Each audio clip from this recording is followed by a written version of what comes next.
Okay, welcome back to Casuals Encounters, episode 11. I'm joined by myself and Will from Casuals Corner. You can check us out on all our platforms in the links. This is episode 11. I can't wait. I'm actually very excited because we've got a banger card coming up. But first, we have Fight Night. What was it? Where was it? UFC Vegas 78. Oh, yeah, it's Apex, of course. UFC Vegas 78. So I think we should just jump straight into it. What was sticking out to you as a banger fight in there? Damon Blackshear. Are you being serious? Yes, There's mate. nowhere else to start. Yes, we have mate. to start with That's what I was Damon hoping you'd go. Blackshear. Ridiculous. He sets up one of only 3 twisters in the UFC's 30-year history. But I'll also, give you a trivia though. Over who were the first two? I do know, but I'm asking if you know. This is a bit of a test here. Thug Nasty. Yeah, okay. And You get the other one. oh my there. goodness, it's obvious. Oh, shocking, mate. Come on now. This is so obvious. Oh, You're living up to your name as a casual one. Why am I forgetting this? My mind's gone blank. Tell me who it is. Korean Zombie. Korean Zombie. Oh, Yeah, mate. of course. Come on now. Course. That was obvious as well. You know those Yeah, ones that's when your the mind easier goes one. blank. I've got Yeah. the cameras here. I've got the lights here, and you've frozen me on the spot. I usually do the talking at the start. Everything's backwards I this see, episode, yeah. and then you hit a trivia on me in the first minute. I'm catching you out. That's a horrible thing to do. Anyway, I feel Twister. Twister. Honestly, that was incredible. Not only It to was. execute it, which is one thing, to be able to see it, recognise it, and execute it is a seriously high level move anyway. But the even more impressive thing is in the fighter meetings, he said to DC, he said the devil's in the details, and he'd been watching his tape and he'd seen how he'd been active in those sort of positions and where he overextends with the elbows. And he even saw it in the breakdown tape and executed on the night. That's a seriously impressive win. And now you have a look at Damon Blackshear. He's got 2 impressive finishes on the spin and a twister. Yeah, that's kind of crazy. It is crazy. It's a weird submission because I don't really understand the. I'm gonna mess Your the word up. spine is just Yeah, getting it's the wrenched, spine, right? essentially. Yeah. Yeah, it's a weird one. It's like a tea-towel being wrung like that is the best way to describe it. I think I've had that done to me, like almost by accident in sparring once, because it looked like a twister. I'm not sure, but yeah, it does not look pleasant like most submissions anyway. But I have to give a mention to we talked about last week, probably the scariest man you could ever face in the octagon. That's not Corey Sandhagen, Khalil Roundtree. Khalil Roundtree is That my sounds word. more stupid the more times I hear it. Khalil Roundtree is probably the scariest man ever, and that knockout was just. I have the thing that stuck out to me was the speed of it. We talk about the speed of the heavier guys being on rarity, especially those upper divisions. That was like lightning, and it wasn't really a. It was just a classic, just sort of shot down the middle, but it's enough to turn the lights out. And when you got the power of a guy like Khalil, who's really kicking up some momentum now. I don't know how many wins that is now in a row, but surely we've got another ranked opponent for him soon because he's sort of come into his own really in the last couple of years. Yeah, Khalil Roundtree's a strange entity because he came into the UFC obviously off of Dana White's Contender Series, and we saw how violent and aggressive he was there, even when he was soccer kicking people in the ribs in turtle position on Dana White. He came into the UFC, had a little bit of an up and down start, went away to Thailand, came back, and now he's sort of reinvented himself as someone that has all the natural gifts, obviously, that he has, but now he started adding really nice skills into it, and now he's got a lot of octagon time, and now he's quite patient, and now he's using his skills in a very timely fashion. And you saw yesterday, he didn't rush, which he could have done because Chris Daukaus was coming out hot, as I thought he probably would. But he took his time. He knew he had 15 minutes and there was going to be openings. And when you look like Khalil Roundtree, you only need one opening because that's probably going to be the end of the fight. And it seems like he knows that now. And now that he knows that, and he's pairing that with his aggression, his power, and his patience, it's a really exciting prospect at 205 because, like I said, he's got a ton of experience now in the UFC at the highest level against the highest guys. And Chris Daukaus has got some good wins in the UFC. Let's be honest, we called this from a mile off. Yeah, we called this from a mile off. And this wasn't even, this guy's scary big and this guy's soft and looks like a marshmallow. It was more of a case of Chris Dawkins leaves his head on the centre line. We know this. That's very much documented. And Khalil Roundtree cracks hard. And one semi-cleanish shot, and that really was all she wrote. So it was pretty impressive. That's 4 in a row for him now. Yeah. Really carrying momentum. Because it's 4 on the spins. 4 KO losses on the spin. For both guys, yeah. 4 losses for Dawkins, 4 wins for Roundtree. Both sides of the sport. You've got Chris Dawkins on one hand, who's been stopped 4 times, and Khalil Roundtree, who's getting stoppages each time in the most brutal fashion. And that really is the thrill and the agony of UFC. And he's really entering his prime now, 33. So that's about that right age for those upper divisions. And even that's so I'm young, very excited. Think about that. It is, yeah, because they can go longer. Like heavyweight, we can go way longer. Yeah, I'm very excited to see where it goes because I think he's got. Yeah, you know what? Yeah, perfect example. 42 became champ. But he was 44, right, against Yan? No, 42, I believe. When he won the belt at 42. No, not against Yan. In his last fight, I think he left at 44, I believe. Could be wrong. Probably. I mean, that adds up. Which is insane because he was still fighting for a title at that point, you know. And he looked good as well. Yeah, he was competitive. Yeah, it's crazy. Sorry, you were saying. No, I mean, I just want to say that it's exciting to see where he goes because, as you said, you know, if Glover can win a belt at 42, that's another 9 years in the game for Roundtree, you know, and that's obviously people peak and fall at different times, so it's not really a way to ballpark it, but he only looks better in all of his performances. So, and that's really what you want to see. He's answering all of my questions. Not that I have very many, because my immediate presumption is, where's your lunch money? What are you going to ask him? Yeah, exactly. That's true. I mean, the presumption is he's going to knock out the guy that's standing opposite him, and that's exactly what he's doing. So, I want to see him fighting up now a little bit. Yeah, that's a good question. Give me a name. I don't know. In light heavyweight, I know they're far apart, and I know Johnny Walker's got a fight booked, but I'd love him versus Johnny Walker. That would just be great fun. So if that matchup would ever happen, I'd love that. But they're a little bit far apart from that. Maybe a couple fights down the line. Don't know who you would suggest. Have a look at the rankings quickly while I have a think at light heavyweight, because at the top of the tree is messy because you've got that confusing title picture. You've got Yuri coming off an injury, the champ's injured. Then you have Magomed Ankalaev. Ryan Span's fighting Anthony Smith, fight. So you can't run that. They're doing the rematch of that. So I wouldn't feed him Dominic Reyes though. I feel I can't see Dominic Reyes getting knocked out again. There's no point in making that fight because it doesn't give us anything. It doesn't show us anything. You know, Ryan Spann coming off however many losses. We're trying to say how good is Khalil Roundtree. We know that if he just goes and steams a Ryan Spann, the narrative's already going to be built in. Not a Ryan Spann, sorry, a Dominic Reyes. The narrative's already going to be built into that one. There's Nikita Krylov.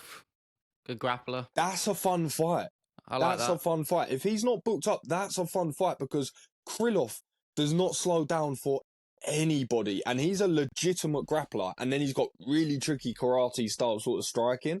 And he's got some good momentum. That's a nice fight. That's the fight that we need to make. I'm happy with that. Yeah. If we were matchmakers, I'll tell you what, we should enter that, that dream. The matchmaker I need to do that. We're not putting that fight on there. We're going with the best of the best ever.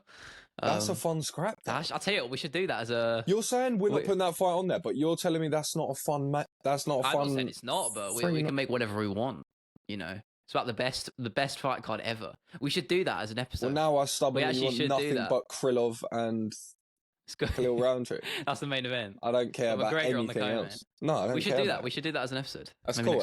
What we should do, like fantasy matchups? Yeah, we'll make our best fight card ever, and we'll both do one. We can both do one. UFC 300. Oh, mate, I love that. Yeah, we'll talk about that in the future. I'll tell you what we'll do is we'll actually schedule it maybe for a couple of weeks' time, and we can actually come into it with some preparation and some we'll make our own cards each, and then we'll butt heads over that. I like that. I have to I just wanted to jump on this one of the fights last night that I feel I'm gonna get a little bit of I might get flack for this for saying this, but I actually thought I wouldn't say he necessarily won it, but I actually thought I don't know why everyone's so mad about the decision. And was that just me? I thought it was a close fight. I thought you could. I wasn't mad that Swanson won that. I'm gonna be honest. I thought the first and second round were both pretty close, but I still argue Duodi probably deserved the nod. But like to say it was a massive robbery. And I know that word gets thrown The around worst word. everywhere, The but it is the worst worst word. word. But I don't think you could. I don't see it. I thought Swanson landed. I think the heavier shots were landed by Swanson. I think Dawodu's probably getting the better of him in terms of just combos, landing that extra shot with the leg kick. Rounding off with the leg kick.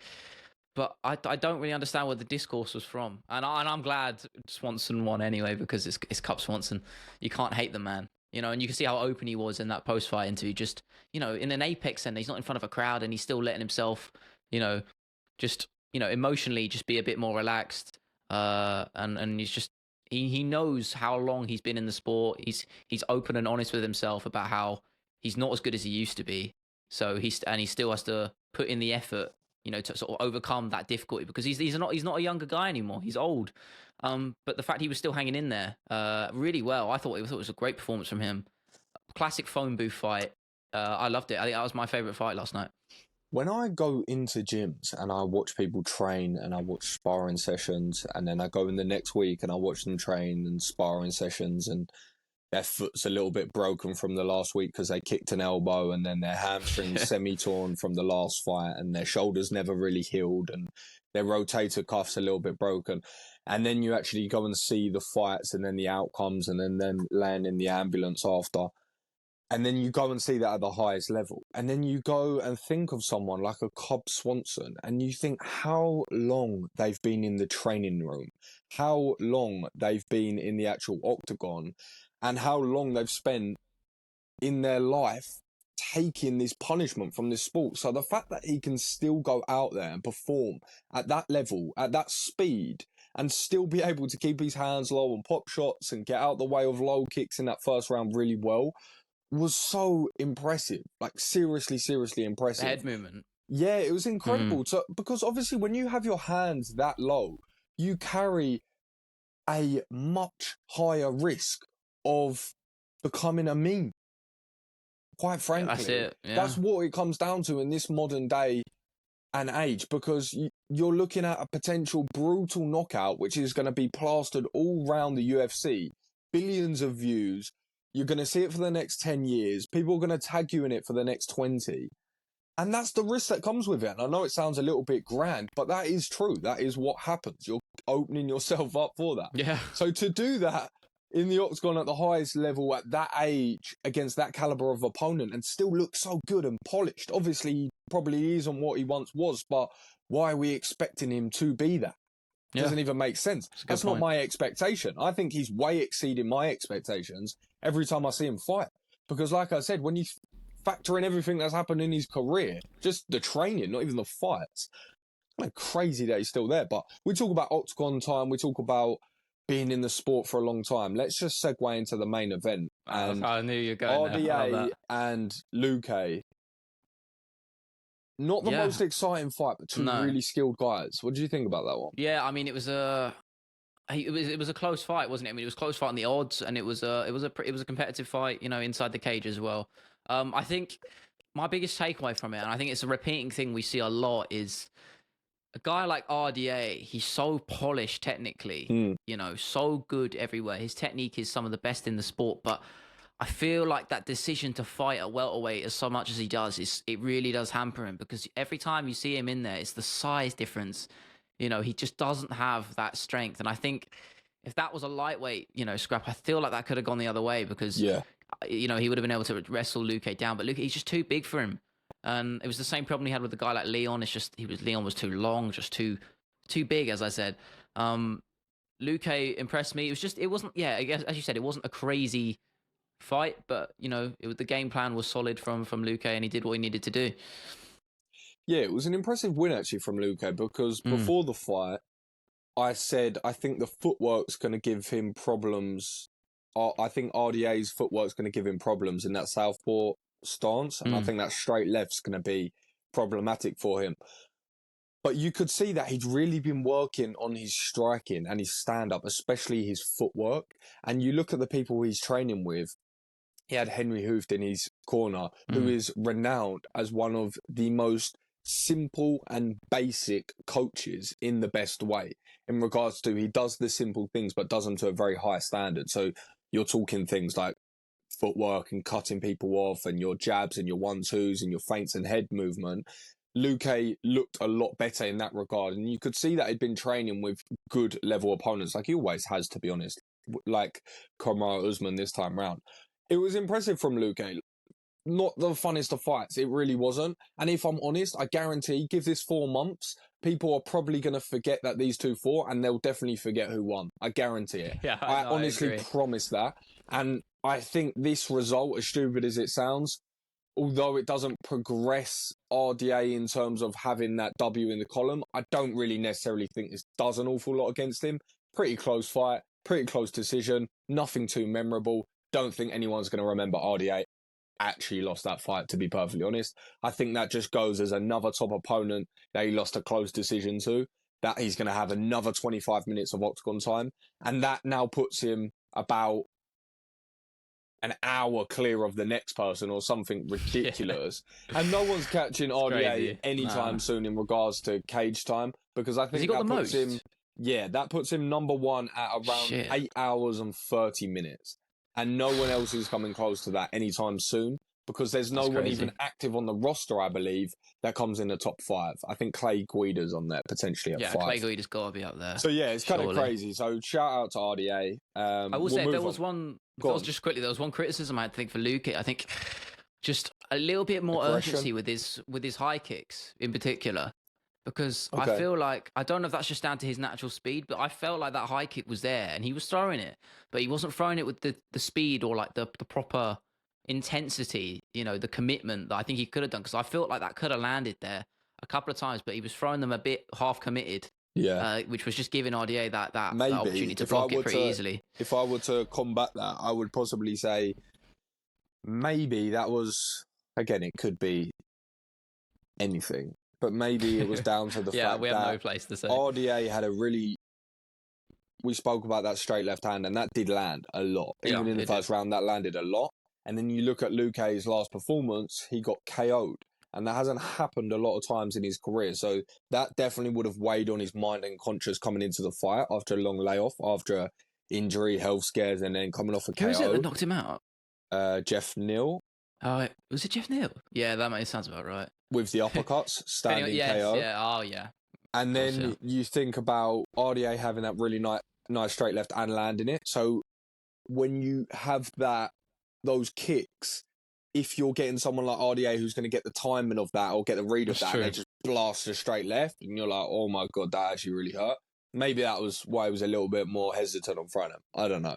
Maybe. No, that's a fair point. But yeah, let's move on from that one anyway. Yeah, I mean, if you want, we can run straight into 292, to be honest. Just to drop in, I need to say this about UFC Vegas 78. Statistically, that was one of the best cards ever.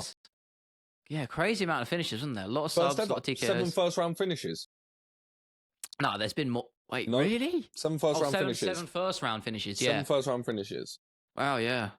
There's never been first-round finishes. It's what we've said this before. It doesn't matter. Just the small little fight night Apex cards that just and then you go in the big pay-per-views and it's just decision, and then it's stuff like this where they just just throw caution to the wind and go at it, and it always ends up like this. You just get these crazy cards, and they kind of get slept on. I don't like being that guy too much, or I don't make this conversation too much, but it's true. It's true. When people are in my comments and say, I only watch this, I only watch that, that's absolutely fine. I understand that. But I'm saying, if you're just a purebred MMA fan and you want to see exciting fights, don't not watch because it's the first fight of the night, or tune in because it's the main card. That's not how it works. Sometimes it's actually the reverse. The main card guys are coming in with more pressure, more on the line. Maybe they've been in the game for a few more years. It's a little bit well known to them. Some of the guys on the early cards coming in for fighting for their contract and fighting to put food on their family's table at times. You're getting seriously higher skilled guys, and they come in there to get 50 grand bonuses because they need to stay in this sport and do this. They've got no other options at times. Again, we see it with this card. You can never tell what one's going to be a banger. And I'm not saying go and watch every fight, every card like me, because that would mean you have no life. But I am rewarded for that every now and again. And yesterday I was rewarded once again. And not only did it start early on UK time, it was absolute fun. So before we skip on to it, give me one or two names that shot out, because there was a couple of other crazy finishes on there off the top of my head. Give me one or two that we can just touch on. I can't remember his name. The guy with the weird... you posted about him on his Instagram. He got that brilliant shot where he just sort of stood over him. That's it. The guy with the crazy hair, yeah? Yeah, we need to drop a quick conversation to Marcus McGee. I'll let you run with this one. Yeah, because in Phoenix, Arizona, MMA Lab, they're creating, honestly, some of the best 135-pounders in the world. And Marcus McGee is a perfect example of that. And it's not only how calm and cerebral he is that I love, is he mixes that with his athleticism, and he does it with this fluidity and this comfortability that it just seems like he's had a million fights and he knows how good his skill set is. And you start combining that with the fact he probably is in his sort of athletic prime, if you like, hasn't got a ton of miles on the clock. And you saw against JP Byers the timing, the reactions and the power of Marcus McGee, training with Sean O'Malley, that we'll come on to in just a second. Oh, yeah. Yeah, super exciting, man. 135 pound has another shark in there. It just continues, doesn't it? Ding, ding, ding, just ding, keeps ding. going. How crazy is this division? Growing. Deadly serious. I think for years it's been the most stacked, right? It's got to have been. I think. Why is it? I think it's like the lightweight, peak you can of make an argument, but I think for years bantamweight's always been. No way. Bantamweight's always been the king. I think. You know, the thing is, I don't think you can make that argument to me anymore. 155. I don't think you can. Maybe not anymore. Yeah, I think, but just I just as an overall perspective, I think we really have to look at how good, these divisions are, because I don't think there's any division you could say right now, because I think over the last couple of years there's been heavyweight between heavyweight in particular, but heavyweight, even now heavyweight's improving. Good talent coming through. It will do, but it's still weak comparatively. Of course, yeah, but it was a lot worse a couple of years ago, and I think heavyweight. Yeah, it's a big difference. But flyweight as well. Think about that. Was nearly going to close down. Skilled. And now it's one of my favorite divisions personally, and there's so many good fighters in there. I love it. Brandon Royval is one of my favourite fighters to watch. Full stop. There you go. Wow. Exactly. So I think it's a testament to how. And Brandon Moreno. I don't want to talk about the company specifically, but just how good the sport is in, because there's a lot of talk about MMA dying and not being. You got a lot of MMA purists talking about how. I just hear discourse online about how MMA and the UFC in particular isn't going into the right direction. I personally disagree. I think there's no better time to be an MMA fan, particularly because there's just so much going on all the time. And if you take the time to dedicate yourself to all the little cards, whether that's an Apex Fight Night or even some of the regional promotion stuff or stuff like PFL, but there's so much good stuff happening in MMA all the time. I guess I think there's not a better time to be a fan. Yeah, you could say that, but then you could say we're talking strictly as MMA fans here. If we're talking if we're talking as actual members of society, we would probably have to discuss the lawsuits, the 10 billion pound class action lawsuits that they have going on. But the truth of it is, I'll be honest, right? I'll give you my quick take on this. We won't get into it too much. This isn't a politics podcast, to be perfectly honest, and because it's our podcast, we get to talk about what we want, and it's not podcast, it's not politics. I just don't care. My take on this, I'll give you perfectly honest. It's not to say I have no opinion, my head's in the sky, and all of this, but it's quite fresh. There isn't a ton of information. I've not done a ton of research. I don't know a ton on it, so I'm not going to have strong views on it or speak too much on it, for good or bad. I just don't have an opinion on it yet because I haven't looked into it too much. And I don't want to come out and start speaking on it eloquently as if I have some true insight. If I don't have any insight to provide, I'm not going to speak on it. So I see a lot of pages, MMA media doesn't touch this and doesn't touch this. And I don't feel attacked. I really don't. But in my head, I'm also thinking, I'm not talking about that until I even know what I'm talking about. And to be honest, I run my own brand. And exactly. Although I'm not saying, I don't care about it, I'll just forget about it and act like it's not happening. Of course, there's a lot of meaning and purpose behind it, 100%. But also, on the same point, I've got a lot going on this week, mate. I've got a lot going on, and selfishly, I'm more ingrained in my own stuff than I am that at the moment. That's just the truth of it. No, that's true. You have a responsibility to work on what you want to work on, as we are doing with this podcast. As you said, we can talk about what we want to talk about. It's exactly what we're doing. It's quite weird. I know when you said that, it didn't really sit with me for a second. I was like, what do you mean? yeah, you're right. This is ours. Like, it's weird. You spend so much time listening to podcasts and other people's stuff, and then you kind of forget that this is ours, and we make the rules. That's quite a... You have to remind yourself of that. I do it all the time. I do it all the time because not only are you constantly, like, subconsciously, you're always comparing, and actively, I'm actually not even nowadays. I really, really am not. But I still forget, because you're looking at what other people do, what they do well, where conversation is, how people are structuring things, all of those nuances, you do forget. Oh, hold up. No, we have complete reign, and you don't answer to anybody, so you don't need to care. Even to the people that listen, obviously you want to take what they say on board because they listen and they support and whatnot. But I don't care still. Like, I really don't care. Like, if you don't want to listen, don't listen. You know, put your time elsewhere. And I mean that in a nice way. I mean, your time is a valuable commodity. And if you feel like it's not best served here, don't put it there. That's just from a simple standpoint as that.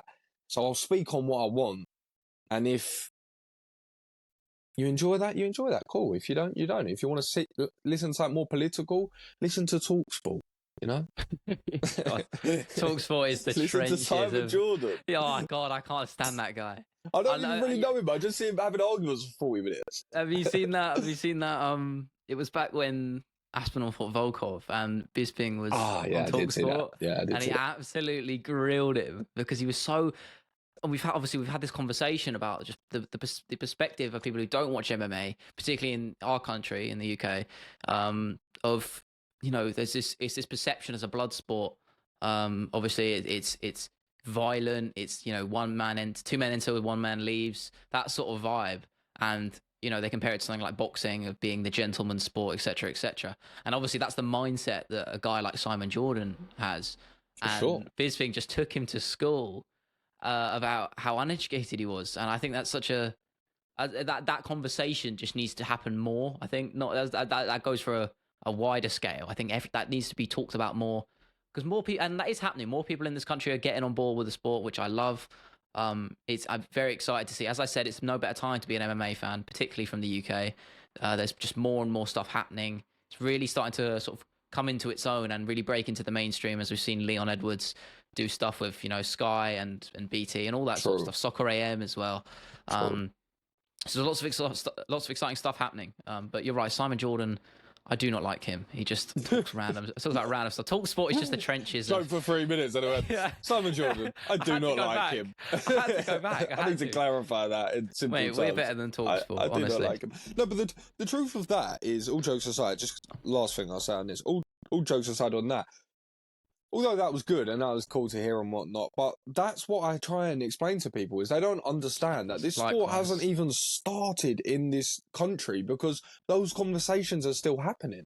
It's easy to forget as fans, oh, it's a massive sport and we're in the O2 and everyone... No, people don't know what MMA is. They don't.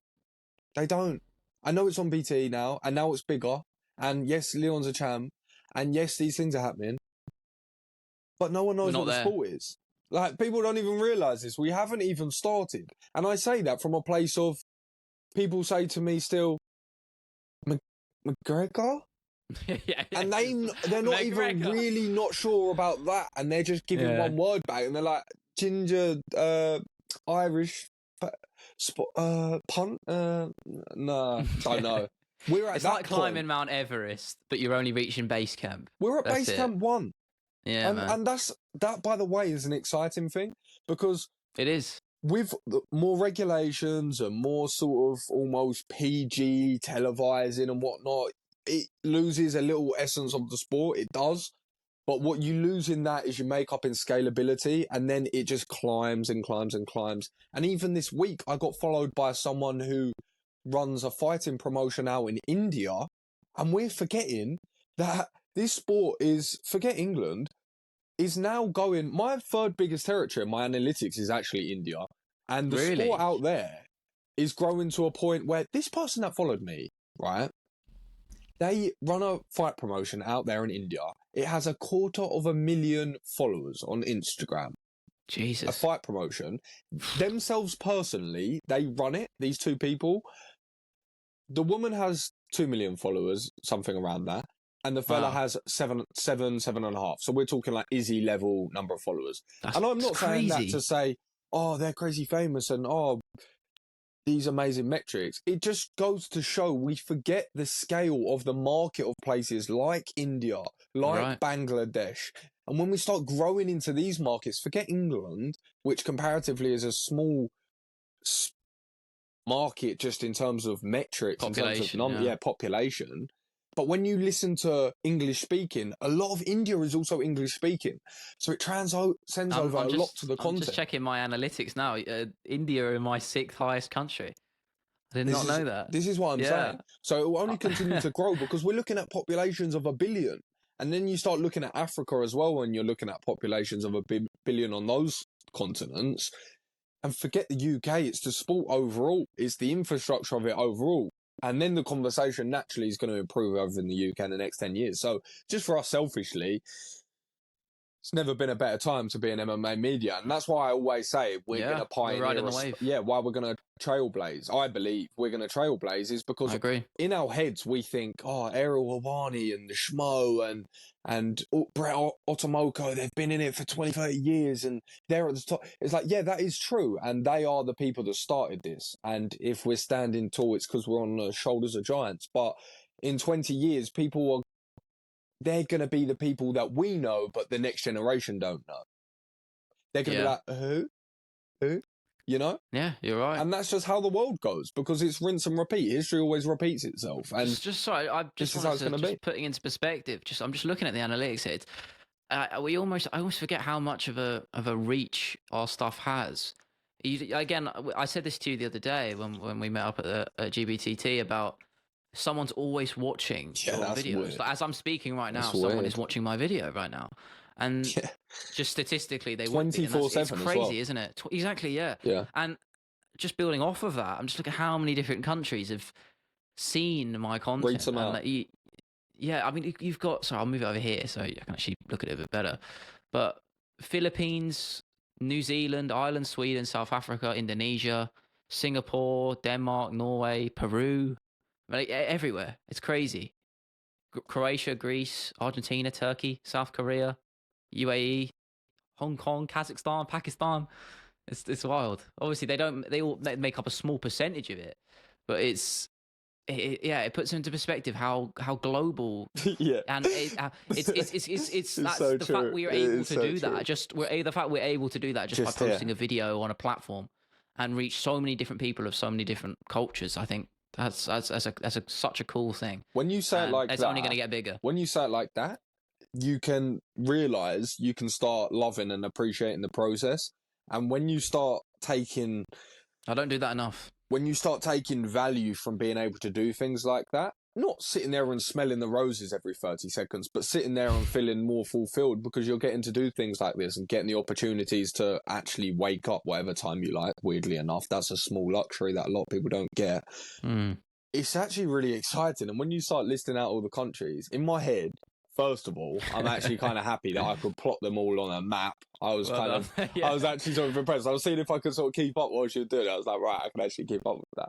But you're right, it is really cool. And it's funny you said that because I went and, small segue, but I went and did a little bit of training yesterday with one of my friends. I did a little bit of striking training, so we did a little bit of kickboxing, just some touch sparring, then a little bit of drilling, and then a little bit of sparring, a little bit of pad work. And there was a fella there that he knew from the club that he trains, and he said, I went to the gym the other day and I showed my friend, someone he trains with who I've known literally my whole life. He showed him my profile and went, there's this person who does all these crazy food videos when I watch the UFC. And my mate said to him, he was like, yeah, I've known him my whole life. And he said to him, it's crazy what a small world it is. And yeah, I get that. I've had that as well. In my head, I smile and I go, thank you. Yeah, I appreciate it. Yeah, crazy, isn't it? But also in my head, I'm thinking, that's the most obvious thing to happen I could possibly think of. You live within a radius of 2 miles than me. You have mutual friends. You watch combat content. You follow UFC. you follow MMA, you follow food channels, and I live a mile away from you, of course you're going to see my content. Yeah, it's probably they've probably seen my stuff as well. But that, I'm not just I don't want to. I don't want to sound muggy and say that, you know. But in my head, I'm thinking it's so logical. It was like it is though. It is because I had my mates who I have to thank them because they were showing my stuff to some of their uni mates who I'd have no idea who they are, and they've said, "Oh yeah, I've seen his stuff," and then they're relaying this back to me, and that for some reason it was such a little thing that just means so much to me because because when you look at the numbers, it doesn't have that personal connection. That's the one downside to it. It's just a number going up by one. You're just doing it in your room. You're not even seeing anyone. Yeah, but when you get that personal link to a real human, it means so much more. Even though it's just one more view, it's like wow, they've seen my stuff, and then you get a little bit like touched. You get a bit happy about it, and I love that. So that's again, we have such a responsibility to produce good stuff, and I think. Maybe not responsibility, but a privilege. I think that's a better word to use. For sure. For sure. We get the privilege that we get to be able to do that. And I thought about it. You said that, and it's true. And I thought about it. Last thing I'll say on it is, I thought about it the other day, and I worked out in my head. It would take 4 weeks how I operate as I am now, not even how I'm going to, but how I operate at the moment in terms of just reach I get per month. It would take me 4 weeks to reach every single person in the UK with my content. So I think of it in my head, and I think if you're an MMA fan and you're in the UK, the chances of you seeing at least one piece of content in the next 4 weeks is almost sort of certain, kind of is. In the next 6 weeks, if you're in certain channels, I think in my head it's like the chance of you seeing it, if you live X amount of distance from me, the chance of you seeing it probably pretty likely, I would say. And that's just analytically, like not because I think, if you're an MMA fan, you should see. Absolutely not. I want to get to a point. I was thinking about it this week. I know we're side tangent a little bit. We'll get stuck into the card in a second. But I was thinking about it this week, to be honest. I was looking at channels like Full Violence, and it was when even Nathaniel mentioned about it, and they said, they was really small when they started. And I thought about it, because I thought, now they're at sort of 600,000 followers, and you're looking at a macro audience then. And that's a really large following. And I was thinking, they're obviously doing something. So I was sitting there and I thought how my Friday and Saturday nights have changed, because I'm sitting there on Friday and Saturday and I basically thought, right, okay, what I'm going to do is I'm going to take my top performing posts from this week, the last 90 days. I'm going to break them all down. How many words I've used, what pictures I've used, what they look like, how they frame, how they compose, how many words I've used in the title. I'm going to cross-reference that with what the biggest platforms are doing, how they're doing it, how often they're doing it, how many times a day they're doing it, how many words they're using in their descriptions. All those different things. I'm going to pick out the most common similarities and just rinse and repeat it and refine it and just start emulating bigger accounts in a way that I can do authentically in my own way, and just take out of what they're doing and act and identify with these bigger brands and these bigger platforms. Because this week I've just almost shed a skin where it was like, right, 0 to 20,000 is just a small, tiny stage one, which is essentially not having any clue at 0 followers, and 20,000 is like, right, from no clue to bedroom posting on my phone. It's like, right, okay, I'm going to get rid of that stage now. Now my mindset is going forward to, right, now I'm a boss, essentially. I'm trying to look at it like that. And now I have to learn how to be a manager and actually grow and expand a business. And I've moved my mindset away from, right, I'm just a kid posting in a room on my phone. And I've just shifted now because I feel like I think grow, I'm still that's in that what first I need. Stage. Yeah. But maybe mine supports that first stage a little bit more, just naturally, because that's kind of what the content is really at the end of the day. Yours is a much more of a in the sense of a more conventionally business minded sort of I don't know what the word I'm looking for is, but the way you operate, the way your content is designed, and the way you're looking to take things is generally more business and managing orientated, if you know what I'm saying, compared to mine, which is YouTube videos. And that's not a disrespect to my content at all, but it's a different. It's just a different perspective. I just want to jump into that. Sorry to interrupt, but the only reason I say that again is coming back to what we said the other week when we was having a chat. And I didn't mean to cut you off, but the only reason I wanted to is just because when we had the conversation the other week, and you said about when you said you didn't know what you wanted it to be, but then you also were putting a ton of restrictions on what you wouldn't do because you already knew what it was. The only reason I bring that up is because even in that conversation, when you said, oh, that's how you operate things, but mine's just YouTube in my bedroom. I'm not saying that you need to identify as, okay, now mine's a business endeavor, I like it structured like this. I'm not saying you need to do that at all. I'm just saying maybe don't close that off entirely as, okay, that's definitely nothing I am. Because you never know how much value maybe you could pick from a small segment of it and interweave it into your brand, and then potentially it snowballs into different things, if that makes sense. I'm just saying don't close off an avenue before you know what that sort of last thing is, if that makes sense. And I'm not saying, oh, you have to go and run it like this or do that's not what I mean literally whatsoever. I'm just saying if you're sitting there, because I know you say it to me often, you're like, I don't really know what that next progression is. I'm just saying to you, just in your head think, you know what, I don't know what it is, but that's the beauty. Let me just toy with the idea in my head.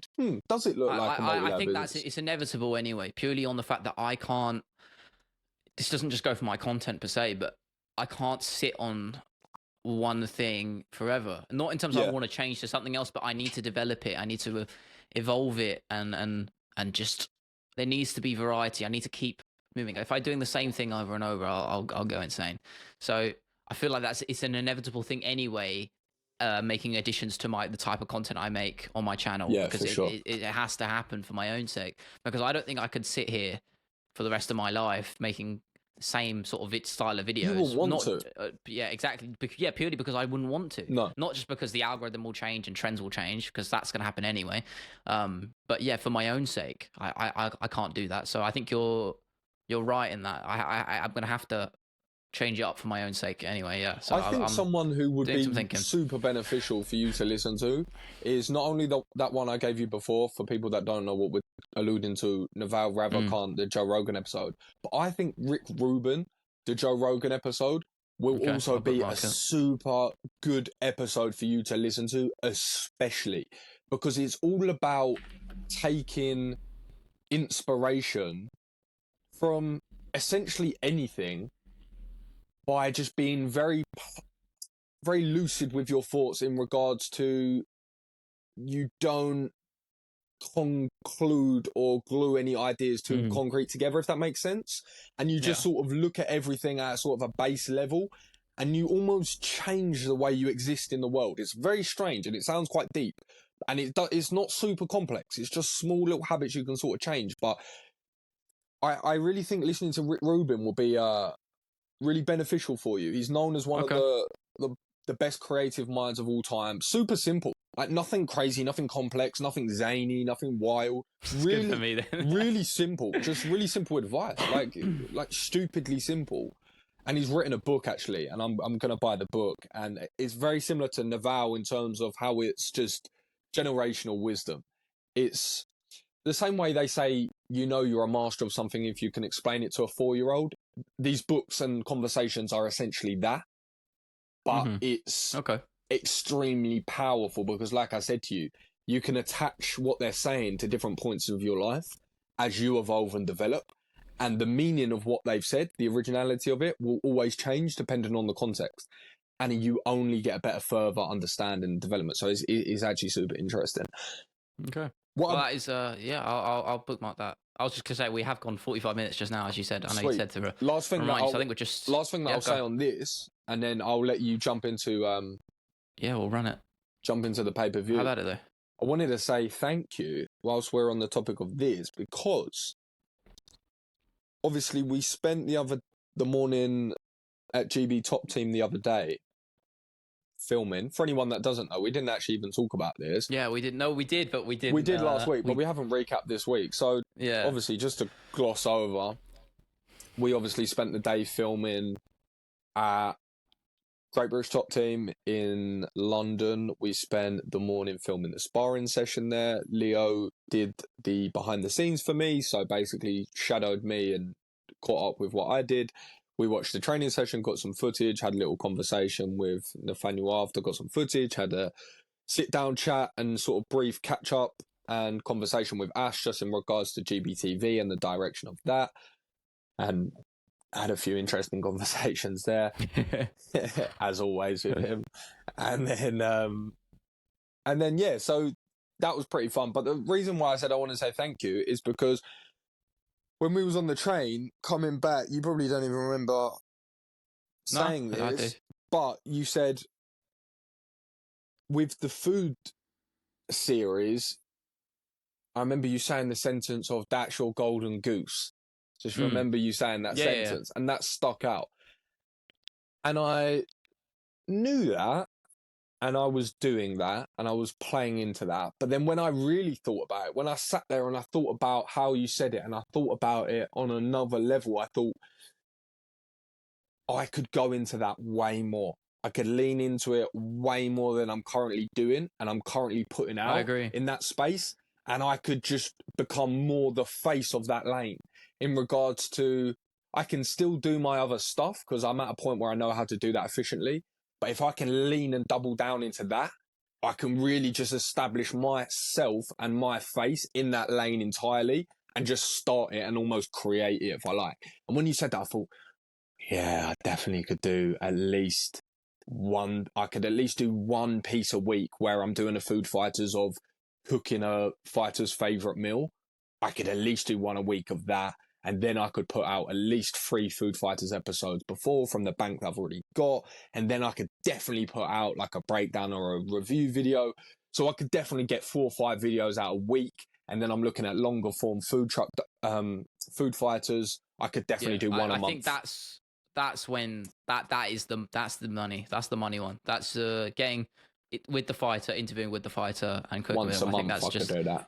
If the thing is, for now it's once a month, right? But I think if you're in the future, if you're able to trim some of the fat off some of the other things you do, allocate that time and resources towards those, more fighters, more interviews, more episodes. Yeah. I think that's the end game. If you ask me, if you wanted my opinion, that is where I think you should really take it. I think that's what most people would be interested in. I don't even hate that. You know what? You're saying that out loud. It really is. For me, that's when you say food fights, that's what I think of. I think of the interview with them, cooking with them. I think that should be all it should be in the end. I think when you get to it, that's just should be what Food Fighters is. I don't think it needs to be anything else. I think when you say it like that, and obviously that's the concept, right? And that's I was sort of wanted to take it. But when you say it like that, and I really just put myself in a position, I say, right, okay, full time, what we're doing most of my time. Okay, well, we're doing the cooking, we're doing the interviews, but we're also traveling to these different places. We're probably going to different countries, doing the interviews there. And then we're pairing Food Fighters in with almost like a mini sort of travel series. So then we're combining it with that's great. Like Fuck That's Delicious, but then also Anthony Bourdain's travel series. And then all things that I've taken inspiration from, like going out to Thailand, like doing it in Bangkok, got decent connections there to do good food tours, got good connections there to do it with good fighters. And I'm thinking, if I lean in heavy to that now and just make that my lane. Yeah, revelation live. But this is it, though. This is what happens when I bounce conversations around and just bounce things around. You haven't said, and I don't mean this in a horrible way, but you haven't said something that I haven't thought, but you just said it in a great way that really provoked. And that's what you get with spending time with people. Yeah, you just repeated it back in a way that made me think, I just heard it differently because it wasn't me saying it to my own brain and bouncing it back. You said it to me. It's different when you get someone else's perspective. It means more in a way. And it just skews the way you see it. And also sometimes it just hits you at a different time and a different position, and it just gets you. Sometimes, in truth, when you said it, I just said in my head, I was like, I said to you, I was like, yeah, you're right. And I didn't think anything more of it. I went home, I sat down, I thought about it again. I think, no, you're right. That's why I like recapping my thoughts in my notes so I can really think about what you said, like what people have said to me. I think, no, you're right. I need to go into that 100%, really, don't I? I think you should. I think it's a no-brainer. I don't.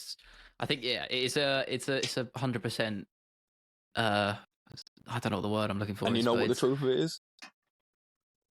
Enlighten me. As soon as you said that, and as soon as I thought about it, and I thought, you know what, you're right. So I wrote a list of stuff that I'm going to change and do from now on. sent it over to my editor of how we can create some stuff moving forward that I think will look cool. Love it. And last night, when I made that homemade recreation of Popeyes, I filmed absolutely everything. This Popeyes. Oh, I thought you were going to talk about the ice cream. I can't watch. I did. That was yeah, making me hungry, that. man. I saw that last night. Is that a bit of you? I want some Snickers ice cream, man. I saw you making it. I was like, shit, because I didn't have anything. I got a sweet tooth, and I was like, oh yeah, of course you did. I ain't got no chocolate. I ain't got no chocolate or nothing. I saw that on my Instagram feed. I was like, bro, get that off my. You were probably cracking out looking at that because that was oh mate, a bit too sugary for me, to be honest. That's too sweet. I don't usually go that sweet. That was a bit wild. Yeah, to be fair, that was a bit wild as well. I would still demolish it. Because those Maryland minis, when I started pouring them out, there was actually quite dangerous in there. So dangerous. You think it's scary. Go on, roll us into the pay-per-view. Yeah, let's get it. UFC 292. I've been excited for this card for a long time because I think it's a bit of. I think at first glance, I don't think it's like. In terms of pay-per-views, there's a lot more on paper that are much higher caliber, but there's some really, really, really good fights in there, and I feel like I've got to jump in. I'm so glad to see Chris Weidman back in the octagon. I think that's great shout. It really is. Like because we speak a lot about being newer fans of MMA, right? Not being, into the game, as early as some other people. So we miss out on a lot of these guys who are older dudes who, were champs back in their day, were killers in their prime, and maybe not that anymore. But when you get to that chance, we get to watch them fight, even if they're not at the same level as they used to be. It's like. It's a nice little privilege that you can say, okay, I got to watch him fight again. And I think Chris Weidman really personifies that because watching that Uriah Hall fight when he broke his leg is one of the most gruesome things I've ever seen. And now he's finally back. And Brad Tavares I think that's just it's just a solid matchup for him. I think it's the perfect chance for him to get back in there, maybe a win in the column. And I'm excited to see how he does. As you said about the Uriah Hall fight, I got this really weird epiphany that I don't know what it's going to look like, but I think this card in Boston is going to be wild. I hope so. I hope you're right. It's just the way that you said about Chris Weidman coming back. Then you mentioned that Uriah Hall fight. And if you actually cast your mind back to that card was crazy. Do you remember it? Yeah, it was 261. That fight. That's one of my favorite cards. We talked about that a few weeks ago, didn't we? Yeah. Insane. And I don't remember any fights or any cards. But that one I can literally... Yeah, 261 I still remember. Start to finish, I could probably tell you mostly everything that happened. I remember 4 of the 5 fights. I can't remember the first one. Rear naked choke against Oliveira. Who was that? Against Oliveira. That was Randy Rude Boy Brown. Yeah. Knowledge. There was a heel hook. And then it was Jimmy Crute as well. Jimmy Crute, the leg kick. His nerve. That was against Anthony Smith, Uriah Hall. I believe. Yeah, Uriah Hall winning a fight without throwing a single strike. Usman knocking out Masvidal and that card Rose was actually knocking out Zhang Weili. Wild. Speaking of Zhang Weili, she's on this one, which we'll get into obviously. Yes. I'll just throw you. What's your pick there for Weidman Tavares? Who are you going with there? It really is truly impossible to say. Let's be honest. It's really impossible to say. Yeah, when you've got a guy coming off that long layoff, yeah, you're right. It's just difficult, and you never know what it's going to look like. And I really do believe he's going to come out and just throw a hard leg kick to start. He said he's going to do that, and I believe he's going to do that. Brad Tavares is a good matchup because it tells us, is Chris Weidman still at those elite skills? Because if he is, he'll be able to compete with Brad Tavares because Brad Tavares is shown to be a high-level 185-pounder for many, many years as the best of the best for all the years. He's a gatekeeper in the nicest form of that word.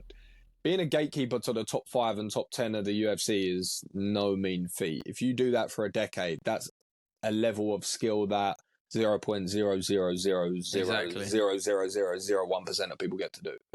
So there is actually that's not even a disrespectful term at all. But I think this is going to show us where he's at. I think Chris Weidman's wrestling is going to be a little bit too much. I know Brad Tavares has got that's what I'm thinking good takedown defense. But Chris Weidman is just so good there. He's so good off of that powerful boxing and going to the single or the blast double and then just taking guys down. I think he's going to try and get Brad Tavares up against the cage with big explosive hooks and just close the distance and then really start working that cage wrestling. Obviously, we know coming out of Sarah Longo, one of the most underrated and best mixed martial arts gyms for the past 2 decades. And he's got all the experience, all the knowledge. Of course, we're going to have to look at ring rust. We could look at age, but he's not super old. I think he's 36 or 37. Not. I mean, that's not. He's getting there, but he's still got he's got a bit of skin in the game. And of course he's had that injury, which is terrible, and it really nearly actually lost his leg. So we can't overlook what that's like coming back. Yeah. But what you have to remember with that is terrible, but that leg is fully healed now, and that is fully healthy. He spent a lifetime in combat sports at the highest level, Chris Weidman, and he's never left the gym. I know this because Jake, his videographer, who I've mentioned many times, who films for Aljo, is always with him. And you see that he spends a lot of time in the gym, a lot of time with these guys preparing for fights, a lot of time coaching, a lot of time warming them up for their fights in random places in the world. So he's been around the sport. So for the last couple of years, he hasn't taken any damage. So you look at him at 36, 37, I can't remember off the top of my head how old he is. I know he's coming off that injury. Of course, that's going to be a big asterisk. I think that's a motivator, though. I do, because it's like, sorry, I didn't want to cut you off. No, go hit me. I think it's because he's going to have a chip on his shoulder. For sure. You know, it's 2 years out, right? Or 3 even, I think. Was it 2020 or 2021? I can't remember. But it's a blur. I think it was 2021. But it was 2021. I think. But he's going to have that chip on his shoulder. He's going to have a bone to pick. That is okay, but no pun intended. That's pretty fair. But he will. He's going to have that much. He's going to want to get out there and of all make choices, a statement. You know, the wrong phrase to use, but it rings true, does it not? I mean, he's going to want to come out there with vicious intent. He will. It's true. And I don't think no one's going to want a win on that whole card more badly than him. I don't think, because I think people like he's got that drive, and I think again, yes, I'm repeating myself over and over. I'm stumbling over my words, but he does. He has that drive to win, and I don't want to say the phrase you almost have forgot, but I think people have a little bit, because he was middleweight champion of the world and so one true. of the best fighters on the planet. And wrestling is so disappear. good. Exactly. And that isn't. Yeah, you're not losing that. You're not losing that. And I'm going Weidman by decision. That's where I'm feeling. Spending all your life on those wrestling mats as well. There's such a lot of wear and tear on the neck, the shoulders, the body. Spending a couple of years out, probably 36. I know he was injured the first. Probably done him a little bit of a favour even. And maybe he's, like you said, maybe he's hungrier than ever. Maybe he wants to come back and he's like, you know what? I've got 24 months to have a go at this. I look at the champion and I think, I can out-wrestle him. What happens if Chris Weidman comes back, hasn't missed a beat, his wrestling looks sharp as ever, he goes out, he takes Brad Tavares down, grounds and pounds him, lands heavy elbows, locks in a rear naked choke belly down. You're not going to tell me, what does that look like against the Israel Adesanya? Yeah, you're entertaining it, aren't you? Why not? Yeah, you know what? I wouldn't even hate it. I wouldn't hate that matchup. I really wouldn't. What are we talking about here? Like, if he beat crazy different world, beats Uriah Hall, close decision, we're talking about him in those top echelon conversations. Yeah. I mean, he's got the name value, so he could rocket up the rankings pretty quickly. He's got the that's how this game works. In his closet. He's got his belt there. There's skeletons in his closet. Championship belts. 5-round experience against some 3 of good, them, right? tough Is it guys. 3? I hope I got that right. But one of the when we're talking about best middleweight champions, of course we're looking at Anderson Silva, but you have to bring Chris Weidman into it. You're not saying he's the best. He beat him, didn't he? Exactly. That's what I'm saying. So have to factor it in. The guy to beat Anderson Silva, the guy to follow up on that slick head movement. What, have we not seen Adesanya maybe lean back in the pocket before and throw those left hooks? Maybe he does that one too many times. I'll get ahead of myself. Yeah. I don't think I'd be brave enough to put my money down on that if that was to ever happen. Second round TKO. Okay. Elbows, full mount. I like that. Heavy. Yeah, I see it. Heavy. I see it. Hellacious elbows from the top. Good word. I'll go decision. I think Tavares will be able to do enough to hang in there. But I think, the wrestling would probably get ground out. I'm actually really curious on what your thoughts on the next one, because I love the fight. Chito Vera versus Pedro Munoz. Oh my word! Is that this weekend? That's a great fight. This is a great card. I know. So this is a great card. I'm really excited to see Cheeto back. I think if he's able to clear up those urgency issues he's had, and if anyone's going to fix that, a guy like Jason Perillo is definitely going to be able to, because he is an incredible coach. Good point. I just think that is his biggest flaw, is that lack of sort of like a Piotr Jan, unable to really get the engines firing in those opening couple rounds, particularly in those main events. But this time there's only 3 rounds, so it's going to be even more paramount that he does so. So I think if he really picks up the first round, really turns on the heat, starts to get those reads early, because I think a guy like Pedro is not as multifaceted as some of the guy like Corey Sandhagen that he's fought, and all these other top level guys. But I think no, I'm not finished. Because my prediction's different. Hang on. But get the full journey. I think Cheeto has a path to win, but I'm actually going to pick Pedro on this. I think a lot of people are sleeping on him. I think I don't. He's always been a bit underrated for me. I think he was beating Sean O'Malley.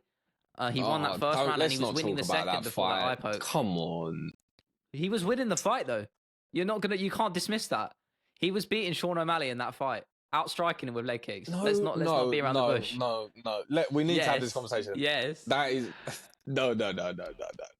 That is a terrible conversation to have. Like, just terrible. Is it? I'm not going to sit here and say Sean O'Malley was running away with the fight and he was doing this and he was. I'm not saying that. I'm just saying there was a round of, in the general scheme of calling a fight, inactivity, nothing happened. We can't say even anyone won that, especially not Pedro Munoz getting his leg kicks checked. I disagree. Pedro won that first round, 25 leg kicks. I guarantee on my video. There was one person hobbling out that arena. Is Pedro Munoz after painful shins. He got about 8 checked hard. Okay. It was pretty close on the striking statistics. And the only shot that landed clean was a heavy 1-2 from Sean O'Malley, which he followed it up with a spinning back kick that didn't really land in the first. But that was like, I'm not even saying anyone won it. I'm just saying, like, we can't say he won that fight. But I think the fact you're saying it's close is a testament to how underrated he is. Because he's slept on. He really is. You're better. And he's kind of got a weird build compared to a lot of the rest of that division. I don't think his reach is too big, but he's very tricky to deal with, and I think Cheeto might actually struggle with that. I'm sure the leg kicks will be a cornerstone of Pedro's game plan for sure. I could actually see him having some success. A guy like Cheeto is good at getting the reads, especially in the later rounds, so that is something to be wary of. Obviously, he took out Dominic Cruz. Eventually, saw that read of Dominic dipping his head down to the side, and obviously that head kick was there. I don't think a guy like Pedro is gonna. I don't think he's going to make those mistakes. The odds are close, which I'm not really surprised by, because I think Pedro will get the win here. I think I'll just outstrike him a little bit, just outpace him volume-wise. I think he'll land more. His movement is very good. I think he'll be able to get in and out very easily. Won't be static and stagnant with his footwork. I think it's an opportunity for Pedro, and a win there is huge for him. I think if he could beat a guy like Chito Vera, who, let's be honest, is one of the most power-wise, one of the most dangerous guys in that division. He is, and that is a huge testament, as we talked about how stacked bantamweight is. I can see Munoz coasting to a decision just purely on a volume basis. Well, I'd like to say I hope you're picking Cheeto. I'd like to say you're picking edgy and original, but I kind of agree, to be perfectly honest, because, to be perfectly honest, I look at Chito Vera and he is 100% one of the most skilled 135ers there. You know a few things. He's going to hit like a truck. He's going to have every attack to hurt you, and he's going to do so, whether that's spinning back kicks, hook kicks, high kicks, snap kicks up the middle, whether it's just his straight punching. Everything he does it with power. He's jiu-jitsu. He can lock up any submission, really. He's dangerous anywhere. Off his back, he's dangerous. On his guard, he's dangerous. Anything is dangerous with Chito Vera, and nothing is outside the realm of possibility in regards to finishing or in regards to slicing you open. I do think he's going to have more urgency. I just do. I agree. I think as well. He was flat the other time, and you just have those nights. You just do. I mean, some people say, "Oh, he's making excuses."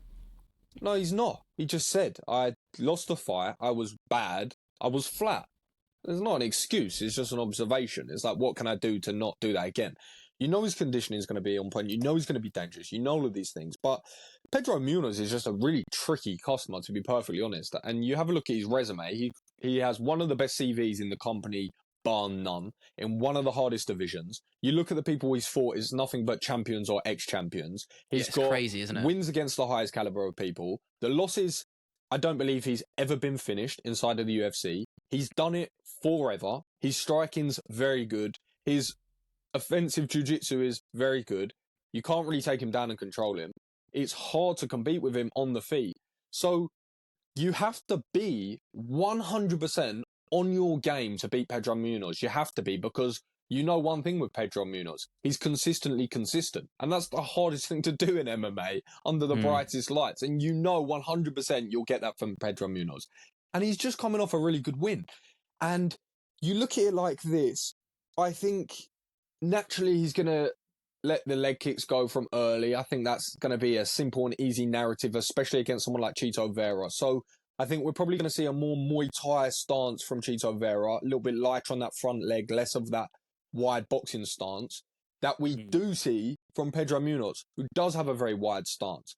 So potentially we'll even see Chito get his low kick game going early as well. We know that he can be dangerous with it. We know he can be accurate. Sean O'Malley, perfect example. He just has to start going early. However, I think the movement's just going to be tricky for him to track down.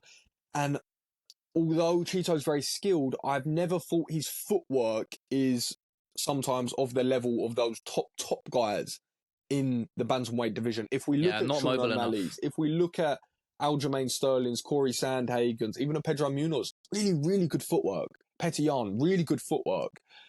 I don't know if he has that level of footwork to cut off the boxing and the movement of Pedro Munoz. I think what you see a lot with him is he always lets his opponent dictate the pace and where the fight goes, and I mean that literally, where they're moving. He tends to be a little bit more static and patient. That does sort of play into his game of reads and fighting a bit slower, a slower pace. But I think that might, you're right, that might come to be a huge problem against Pedro because, again, as you said as well, Pedro's just such an awkward guy to deal with. And I think, I do think he will struggle. So, and I don't think Pedro's going to have the power to knock him out. He never really has that. But he's always in those fights. Brutal knockout. Yeah, Chris Gutierrez as well. That's true, huge win. Chris Gutierrez, by the way. Chris Gutierrez, huge win, Massive win. But I can't see, every time I envision this fight, I don't see a world where Chito really wins, and I know, and I wasn't. Yeah, I know, that's kind of wild. I think that might surprise a lot of people. It's weird, but when I think about it, I don't see another outcome. It just, if he goes out there from round one and he says, you know what, Pedro Munoz, I am championship material. I am Chito Vera with all this skill set. I'm going to dictate where this fight goes. I'm going to tell you where to fight. I'm going to put you on the back foot, and I'm going to execute my game plan and my skills. If he comes out from the first whistle and does that, I think he wins. But if it looks anything different, I think Pedro Munoz's movement, his boxing, I agree, his striking, just overall, his low kicks, and just mixing it up, being good at mixed martial arts, and just doing enough to win on points, I think it's going to edge him the victory. Because I think if Chito Vera is too reliant on that power and putting him out, Pedro Munoz has never been finished. So statistically, you're putting your back against the wall immediately. And we've always seen Chito Vera do that, despite how skilled he is. So I think if he goes out and dictates the play, then he can probably get the win. But other than that, I think I've got a Pedro Munoz unanimous decision. Yeah. What else jumps out at you on that card? I'm almost disappointed that this is the matchup now, but it's interesting. The eternal sort of everyman of the welterweight division, Neil Magny, on short notice against Ian Gary, and I'm only really excited to see Ian Gary in that fight but it's almost disappointing because a guy like Jeff Neal, I think, was the perfect matchup for him. I think that was so fun. That was so fun. I know. Well, not only is it a really fun matchup, but it's a huge jump up in skill and a higher test for a guy like Ian Gary that he exactly needs. Because it's an intriguing clash of styles. You've got Jeff Neal, who's, with his hands, is just one of the best boxers in that division, and Exactly, hands of steel, exactly. And Ian Gary is much more of obviously more of a kicker. That is probably the most simple way to put it, but it's true. That's the most offensive way I've ever heard. Yeah, Ian a Gary's kicker. I really yeah, just he's said probably that. just a He's kicker. a kicker. I Yeah, mean, you're better he than uses that. his legs. I am. Yeah, I got to be better with my words, but it's true. You know, in the simplest terms, that is true, and that's what made that matchup so intriguing. But again, fighting a guy like Neil Magny, who's a bit more grappling orientated, I that's also I think that's a necessary obstacle that every striker has to go through. Really, is to deal with those awkward fighters who True. no one really wants to fight. Let's be honest. Not, and I'm not just speaking on a name value, but that is also the case. But it's still a good win if Ian Gary is able to get this because he's still developing. He's still 100%. young Yeah, in the game. 100%. And to be at the number 13th ranked in such a short amount of time is a testament not only to his skill but how good he is on the mic and how good he is outside the cage. He promotes himself very well. Good on social platforms. We talked about this with Nathaniel as well about building your brand as a fighter and expanding. 100%. 100%. Expanding your horizons and taking different routes because the fight game is a brutal one. Your career can be stopped just like that, and that can be taken out of your own hands. And that's the worst case scenario. Even in the best case scenarios, your fight career doesn't tend to last that long anyway. And a lot of fighters, they struggle after that, and they overstay their welcome. They accept crap pay for fights where they're well past their prime and they're just going to get knocked out, and no one likes to see that. And it's a high that those guys they crave. We talked about that last week as well. About it's that adrenaline, it's that feeling that you can only get from fighting, and you can't keep that forever. So Ian Gary's he's planting those seeds, already to really expand into something bigger. Maybe after his fight career is done down the line, and he's cultivating a fan base and a personality. And a lot of fighters are doing that these days. You've got guys like Tom Aspinall as well, who's he's got a team behind him, focusing on his video content and his YouTube channel. And Aljamain Sterling does that very well too. Who we'll get on to. Very, very good at that. Sure. So I have to give Ian outside the cage a lot of credit there, but inside the cage just as much because I think he's one of the most dangerous strikers in that division. I think he does need a little bit more experience. I think he would struggle near the top, like the top 5. I think there's a lot of guys who just have that over him. He's faced adversity quite a few times now. He nearly lost his debut. I think people forget that. He did get that 3rd round finish. I believe he got that knockout in the 3rd round. But he was hurt pretty badly in that fight as well against remind me who he pieced up in his not D-Rod, the guy before him. He got dropped against. He got dropped. I can't remember who it was against. Yes, I can't remember what his name is. Irrelevant. Forgive me for that, but the finish was beautiful, but he did get dropped in the opening minutes there. So he's still a green in the game. Yeah, exactly. Every fighter's got to go through that, generally speaking, unless you're, Khabib, but that's besides the point. Every fighter goes through those struggles, and how they overcome them and develop, later on, that's the more important part. And I think if Ian can get past Neil Magny, I think maybe it's not a fight that people are going to remember per se, unless it's a emphatic knockout, which could be the case. But it's a necessary obstacle that he's going to have to go through either way, because he's in that sort of upper echelons of the top 15, and I think he gets it done against Magny. I do. I think most people are probably going to sit on that as well. That sort of outcome. Yeah. I think. Yeah, I could see a decision. I think I could see another decision there. Yeah, I think it was a good point that you touched on with Ian Gary, because that's one thing that you have to mention when you mention Ian Gary, because when he came on the scene, a lot of people said, Irish, good striker, he's trying to be the next Conor McGregor. I think it's a really weak narrative. And when you actually have a look at what Ian Gary's doing, he's taking the blueprint of Conor McGregor and executing it perfectly in today's market. Because when he gets on the mic, he's very authentic, he's very true to himself, he's not saying anything too wild, anything too disrespectful, and he's just towing that line between cheeky and actually quite charming, and he's doing it quite well. Yeah. And then he's bolting on really impressive performances and wins, and then he's calling how he's actually going to win, if you look at the Daniel Rodriguez finish. Oh, yeah. And then what you do is you start bolting onto that. He starts bringing in a production team and filming what he's doing. Then he starts bringing on a production team to then do clothing for him and then make some merchandise. And then you can see these multiple revenue streams that he's creating with brand deals and sponsorships, and that all funneling back into him, funneling into his career. So not only now is he having multiple channels of money, like the blueprint McGregor set out, but he's also got more leverage now to not only be a bigger star and get bigger fights and call bigger shots, but also get better opportunities to go and train. So now he's taken that opportunity to go out to Brazil, to go and get really good jiu-jitsu. And now you're looking at him as the next sort of new generation wonder boy, not only with incredible striking, but he is adding that offensive jiu-jitsu. And we have seen really good takedown defense, really strong hips, and he's pairing it all together at a really good training team down at Sanford who have the best welterweights in the world bar none. And you're looking at Ian Gary thinking, not only is he incredible on the mic, not only is he making a lot of money outside of the cage and doing really good things there and creating really good content, he's also becoming a really big star. And you look at the things he's been doing with the weight misses and the pizza and the things he sent to D-Rod and then the t-shirt that he done with Jeff Neal, cheeky, toeing the line, little bit outside of the things, creating hype, creating a little bit of a narrative, creating fun, creating entertainment around the fights and doing it in an authentic way. He's not going crazy. He's been a little bit sort of on the line.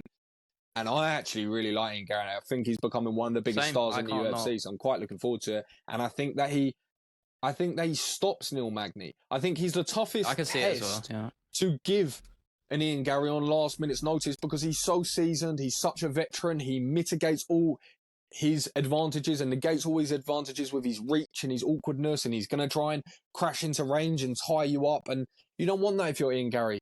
I think he's going to be too smart. I think he's going to separate. I think he's going to keep him at range. I think he's going to pick him off with strong shots, stay in there for 15 minutes. And I think if he doesn't get a stoppage, a standing TKO maybe in the third, I think it goes to a decision. I think he just scratches through. And it's going to be a tough test, but I think Ian Gary gets it done. Decision then? What's your you got to pick one. We can't be doing decision as well. Okay, cool. We're on the same page there. All right. We'll blitz through these last two because I think I will want to quickly point out a bit disappointed that the Cody Garbrandt fight got didn't know that got cancelled there. Such a shame. I saw they said that last night. I saw it on Twitter, which is devastating because I love Cody and I love watching him fight. So it's always nice. We're former champions, as we said. We said the same thing about Weidman. It's always good to see these guys still hanging around and still putting in good performances. He's still young. There's nothing to say that he can't have a resurgence. There's nothing to say that Cody Garbrandt can't tuck his chin, get his hands up, have a higher guard, and start putting together his wrestling and his boxing. Nothing to say that. This is MMA. So. Like anything can happen with these narratives, and that's why I just never truly. It's ain't over. You can never write anything out. So, but yeah, hit me with a couple of others. I mean, we'll go for the co-main and the main, I guess. But Zhang Wei Li versus Amanda Lemos. I don't think that's. It doesn't stick out to me as a matchup I'm particularly excited for, but I'm more excited for Zhang Wei Li just back in the cage because I think she is so well-rounded. She is so far ahead of a lot of that division, and I think it's going to be a walk in the park for her. I really do. I think I can see an early stoppage. Yeah, I can see it getting to the ground pretty easy. Amanda Lemos has got power, no doubt, but I think Zhang Wei Li's wrestling, I think, could take over there. I could see maybe a Kimura or something, you know. I don't know. I don't know why that's coming to me. Like an early sort of just like a power rip Kimura. Yeah. She'll blast straight down, get with a takedown, get into side control pretty early, and then start fishing and looking for those Kimuras Americanas, perhaps. Maybe even an arm triangle. You know, run it back to the Jessica Andrade fight. Obviously, that was a standing one, but you never know. I could just envision a submission early. I'm gonna go with a. Yeah, second round Kimura. Let's go with that. That's a bit more interesting. Yeah, I kind of like this matchup just because it's probably gonna at least stay standing for the first few minutes. And Amanda Lemos doesn't mess about when she's in there. She throws hard shots. And she's one of the few women in that division who you really have to respect in regards to power because she can be very problematic. And we've seen how good Zhang Wei Li's chin is. So it's almost not as concerning because she'd have to get something clean early, I believe, to have any real chance of winning. I think if Zhang Wei Li does lean on her wrestling, which I think potentially is likely, I think Amanda Lemos may be a little bit too confident in her jiu-jitsu. She may be looking for a guillotine or something if Zhang Wei Li has her head there on a single leg and maybe tries to jump to that and think, oh, you know what, I have a lot of faith. But she doesn't realise there's slight different level to this. Obviously, Zhang Weili's been in Bang Tao. She's been working with the Hickman brothers, so the wrestling and the MMA grappling especially, along with some of the best striking coaches you're going to find out there. It's just a really, really dangerous combination. And you look at Zhang Weili, the work that she done in terms of just her So good. physique and bringing her up to speed with MMA in the PI in China was incredible. And then you bring over such a student of the game and such an athletic freak to the best coaches in the world with the best training partners, then you really start bringing out this star athlete. And I think every time we see Zhang Weili, she gets better, not only physically, but also mentally in terms of just IQ and experience. And I think you look at her now and she's a very experienced champion and 5-round fighter. And Amanda Lemos is doing this for the first time. I think Zhang Weili is going to come out and just be super comfortable. If it stays standing, I think she's going to be too polished and too pretty and just pop her from range and just keep moving, blast double, single leg, rag her to the floor. And I think she's just going to have her way with her. I think Amanda Lemos is skilled and dangerous in any facet, but I feel like the skill discrepancy is just going to be, I think they're going to be talking a different language in this martial arts conversation. So, I'm going to go with Zhang Weili, 3rd round stoppage. I think she's going to get it done with ground and pound in the 3rd round, actually. That's a good call too. I can see her even turning her back, maybe giving her sort of like a belly down, rear naked, something aggressive, something dominant. That's why when you said Kimura, I kind of got why you were saying it, because I feel like she's going to really take the finish in this fight. I don't feel like she's going to coast and have another one of those She never does. Well, we've seen it once. She's never one to do that. We've seen it once a little bit. What are you talking about, the Rose rematch? Yeah, but that's learning. I think that's more a testament to how well Rose was. But also, you're right. But she looked. We talk about the urgency. She really had that against Carla. Yeah, exactly. When she took that belt, it was just so much. Give me that. It was 200%. Get down here. All of 24/7. Give me that belt. Exactly. Get out. Double champ. Give me that. You know, it was one of those. Just stop all this. I'm the champ. And I think if she goes and does that, which I think she's going to do, I think it's quite a short night, actually, to be honest. I think it is. It is. All right, well, let's go into the main, because we've been going for about 120 minutes now. So let's run through it. No, sorry, 120, an hour and 20.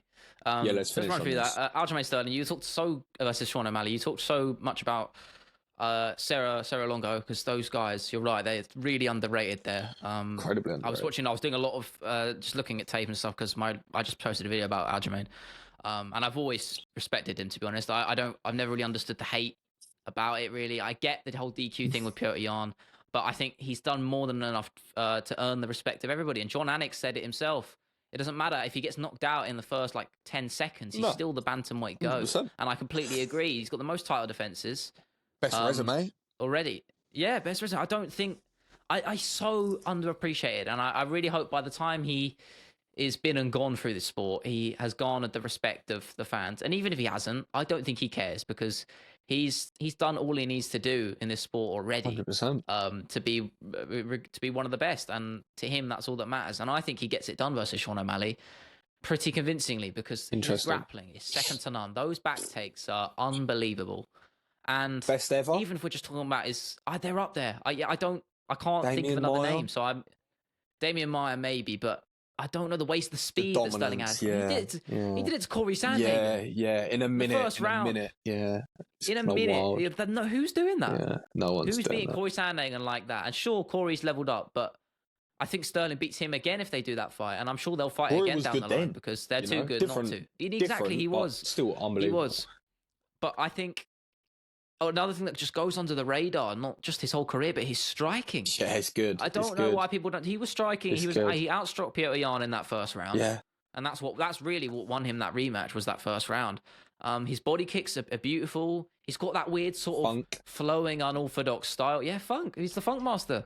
He's got that weird, unorthodox style which works so well for him, and people struggle to deal with. And the way he flows those transitions into his takedowns it's beautiful. And I think Sean's really going to struggle with that. He's going to get him against the cage, I think, and I can just see a double leg, maybe a single, perhaps, just latch onto that leg, and he will not let go. And dog with a bone. He will drive down, get that back take, and he will outwork him. And I think when you've got a guy on you just pressing you like that over 5 rounds, I think Sean's got good cardio, but when you're dealing with a guy who's as oppressive as Sterling is, I think he's going to struggle. And I think it's just going to, as the fight goes on, I think it's just going to become more Sterling's fight, which I normally wouldn't say because in the past, Aljamain's actually struggled in those championship rounds. He did against Jan and Cejudo. His opponents tend to sort of take over. But I think he's going to have his way with Sean. Even though as much of a danger as he is on the feet, I think Sterling's going to be able to nullify that. So yeah, I'm gonna go with the decision because I think Sean can hang in there. I think his jiu-jitsu is also very underappreciated. He's now a brown belt. He beat Takanori. Is it Gomi? Yeah, Gomi in. Good point to bring up. He's a very underappreciated grappler. Especially considering how little time he's been doing it compared to a lot of the other guys in the sport. So I will think he will be able to defend well. I think he'll be able to hang in there on the mat, but I think just he won't be able to, break free of that. He won't be able to get his game plan off, which at the end of the day, we know where he wants it. He wants it on the feet because that's where he's better.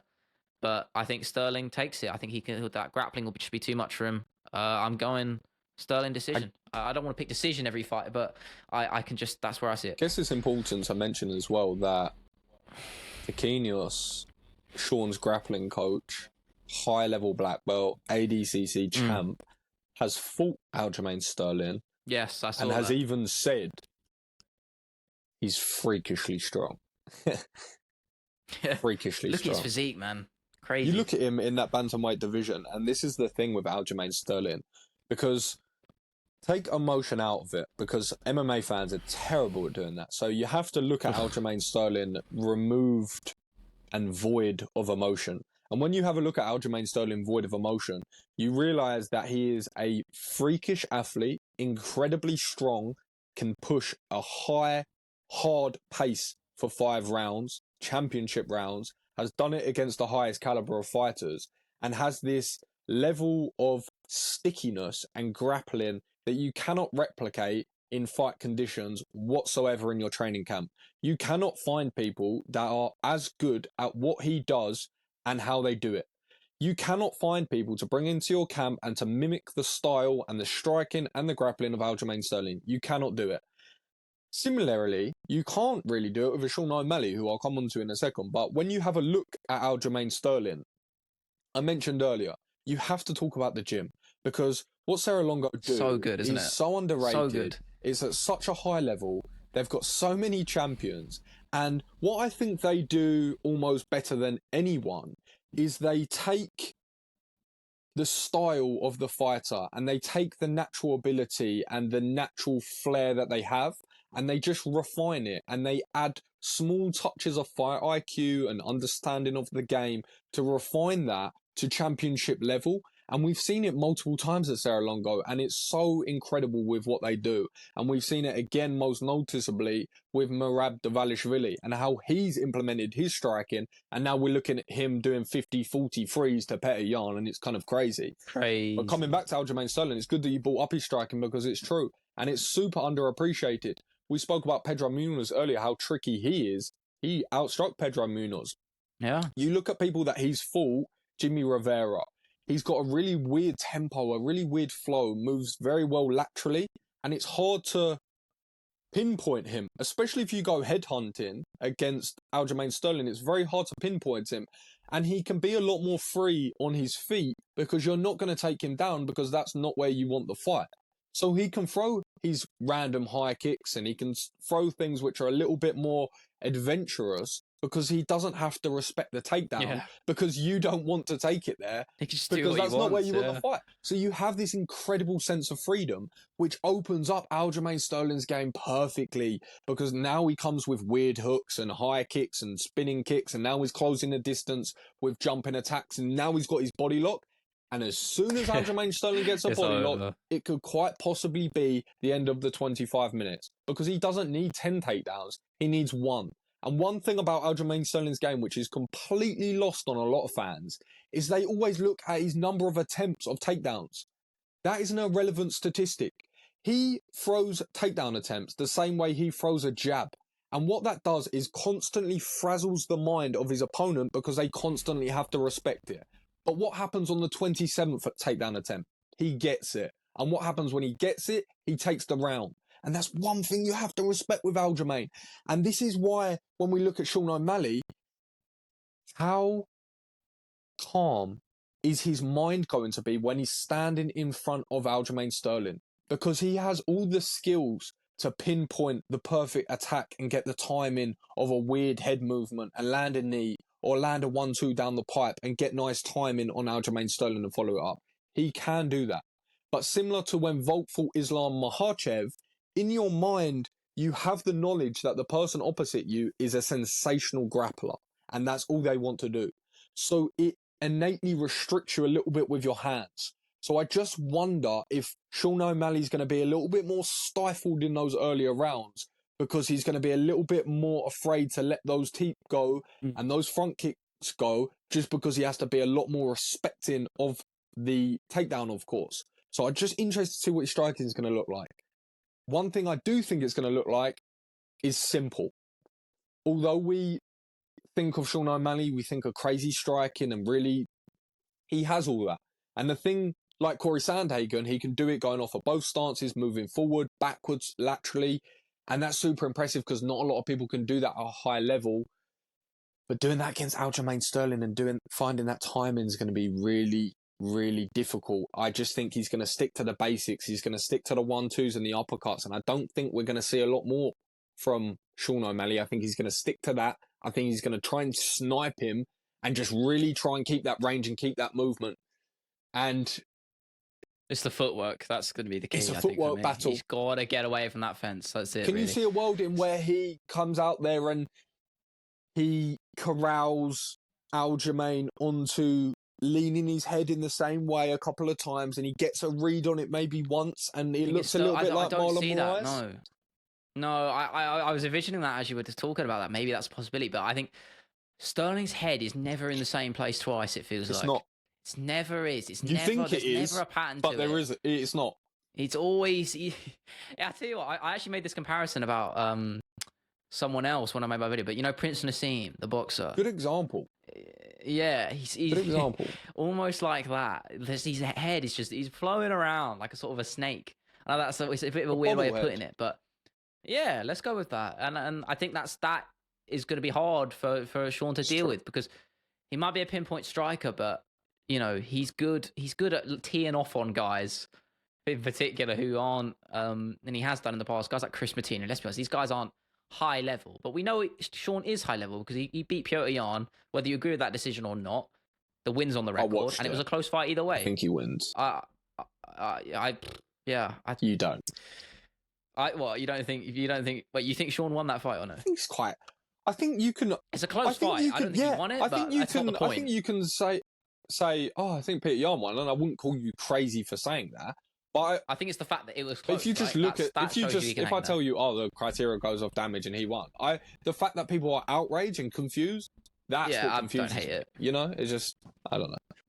But the point is Sean can hang at that top level for sure. And having a close fight against Petr Yan, I mean that proves it, right? So this is going to be a good matchup. I think it's been in the waiting for a long time, and I'm glad we're finally getting it. And I just don't see a world where Sterling's grappling doesn't prevail. For me, it's an interesting matchup purely on a body type because dealing with such a Sean O'Malley, got a unique frame.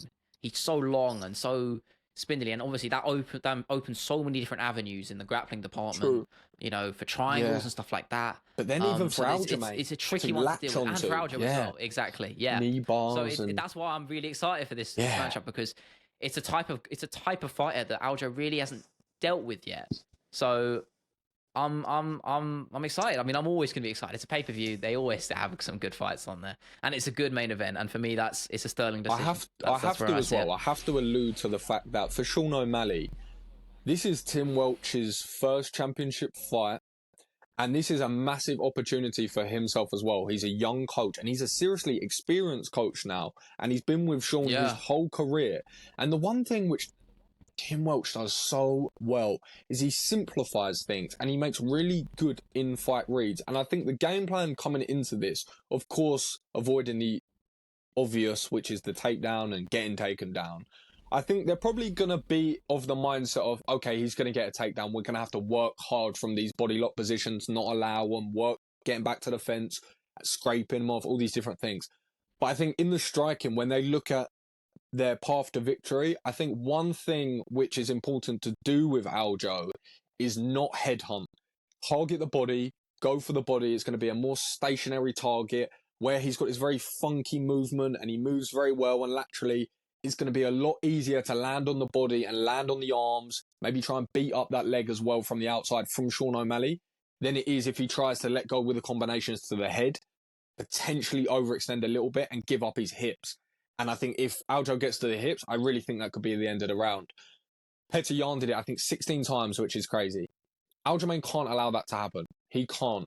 If he gets into grappling exchanges, we've seen him be tricky. We know he's got Imanari rolls. I think he's probably... That's what I was thinking that as well, as maybe an avenue of escape. I think he's going to look for offensive positions for escapes, not necessarily submission. So I think he maybe go for things like leg locks and omoplatas and knee roll for knee bars and crazy things like that to create some panic potentially for Aljamain. Panic, yeah. Scramble. And scramble that way. I think what Sean does is he actually implements how he strikes into how he grapples, which is kind of exciting because even when you see him in that first round take Petr Yan's back with the takedown, he got to the back really quickly.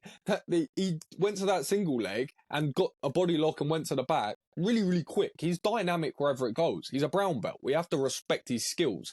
And he's not very conventional. So we've got to sort of factor in that. Yeah, I don't know. I think